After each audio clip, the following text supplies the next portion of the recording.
Voilà, on y est. Après 7 ans de magie, d'amitié, de combat, on arrive au bout. Mais attention, la fin de cette histoire, c'est bien plus qu'une simple conclusion. C'est un puzzle incroyablement complexe, où chaque pièce qu'on assemble révèle une vérité encore plus sombre que la précédente. Alors plongeons ensemble dans ce chapitre final, pour décrypter les choix qui ont tout défini. Dès le début, l'ambiance est glaciale. On oublie Poudlard et ses couloirs chaleureux. Là, on est au manoir des Maléfois. Voldemort est au sommet de sa puissance. Il a rassemblé ses mange-morts. Et cette phrase, prononcée d'une voix claire au timbre aigu, ce n'est pas une célébration. Non, c'est le calme avant la tempête, le début de la conquête finale. Le ton est donné, la guerre a bel et bien commencé. Au cœur de cette guerre, il y a une mission. Une mission secrète, presque suicidaire, que Dumbledore a laissée à Harry. Il ne s'agit pas de mener une armée, pas du tout. Il s'agit de se lancer dans une quête désespérée pour trouver ce qui rend Voldemort immortel. Alors, un Horcrux, c'est quoi au juste? C'est sans doute le secret le plus noir de la magie. L'idée, c'est qu'en commettant un meurtre, un sorcier peut littéralement déchirer son âme et en cacher un fragment dans un objet. Et Voldemort, lui, il n'a pas fait ça une fois, mais 7 fois. Donc tant qu'un seul de ces Horcrux existe, il ne peut pas vraiment mourir. La stratégie est simple en théorie, pour tuer le serpent, il faut d'abord détruire ses nids.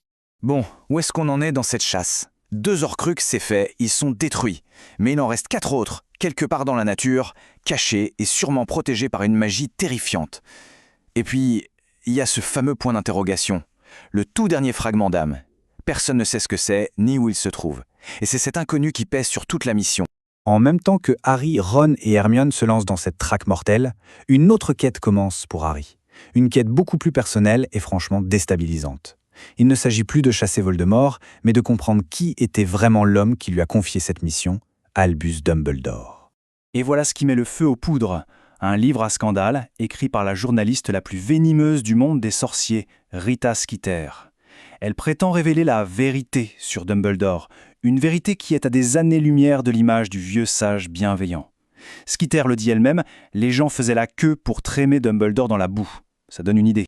C'est là que le doute s'installe complètement dans l'esprit de Harry. D'un côté, le Dumbledore qu'il a toujours connu. De l'autre, un personnage bien plus sombre, calculateur. Un jeune homme ambitieux qui était ami avec le mage noir Grindelwald, qui a caché l'existence de sa propre sœur. Harry se retrouve à se demander si la mission qu'il mène est vraiment noble, ou s'il n'est finalement qu'un pion dans le jeu d'un homme qu'il n'a jamais vraiment connu. Et comme si tout n'était pas déjà assez compliqué, une 3e histoire vient se mêler à tout ça. Elle sort d'un endroit assez inattendu, un livre de contes pour enfants que Dumbledore a légué à Hermione. Dedans, il y a une histoire, le conte des 3 frères, qui a l'air d'une simple fable mais qui cache en fait la clé d'un pouvoir peut-être encore plus grand que celui des Horcrux. D'abord, il y a la première relique, la baguette de Suro. C'est l'arme ultime, la baguette la plus puissante qui ait jamais existé.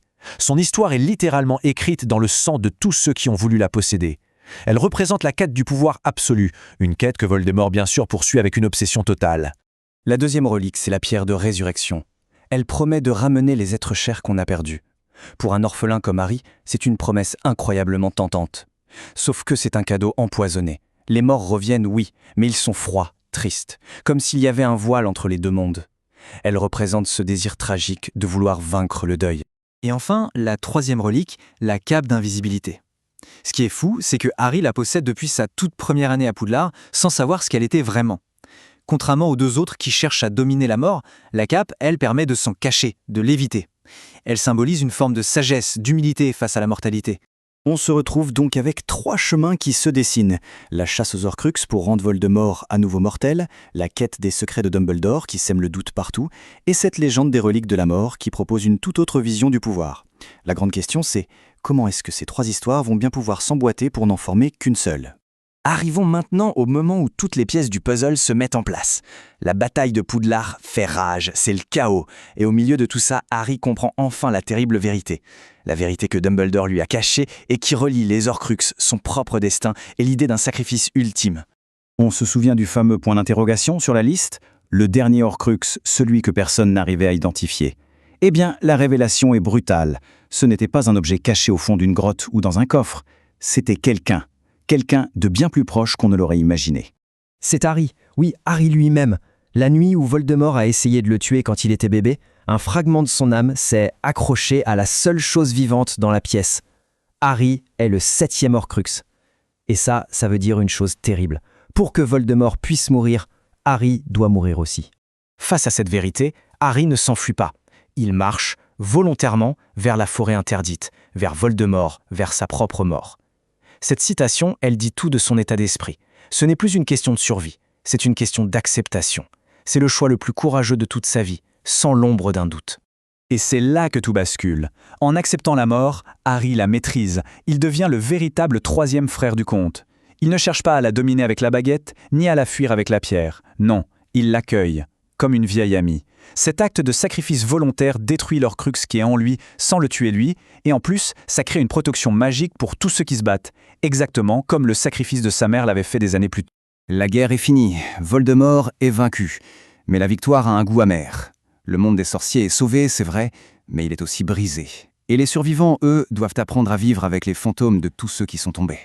La liste des morts est immense. Des personnages qu'on a suivis pendant des années, Fred, dont on n'entendra plus jamais le rire, Lupin et Tonks, de jeunes parents qui laissent en orphelin, Dobby, l'elfe libre, qui meurt en héros. La victoire n'efface pas le deuil, au contraire, elle est bâtie sur tous ces sacrifices. L'épilogue nous propulse presque 2 décennies plus tard. La paix est revenue. Une nouvelle génération, qui n'a pas connu la guerre, est sur le point de partir pour Poudlard. Et pourtant, les cicatrices sont toujours là. La peur du fils de Harry, Albus Severus, d'être envoyé à Serpentard, ça nous montre que la vision en gentil contre méchant de la guerre a laissé des traces psychologiques profondes. Le passé continue de façonner le présent. Et tout ça nous amène à cette question finale. Parce que la fin de l'histoire, ce n'est pas juste un « ils vivirent heureux », c'est une réflexion bien plus profonde sur ce que gagner veut vraiment dire. Est-ce que c'est juste la défaite de l'ennemi, ou est-ce que c'est la capacité à se reconstruire, à pardonner et à transmettre aux générations futures non pas la haine, mais les leçons qu'on a tirées de la souffrance? La vraie victoire, au fond, c'est peut-être ça, la paix qu'on arrive à bâtir sur les ruines.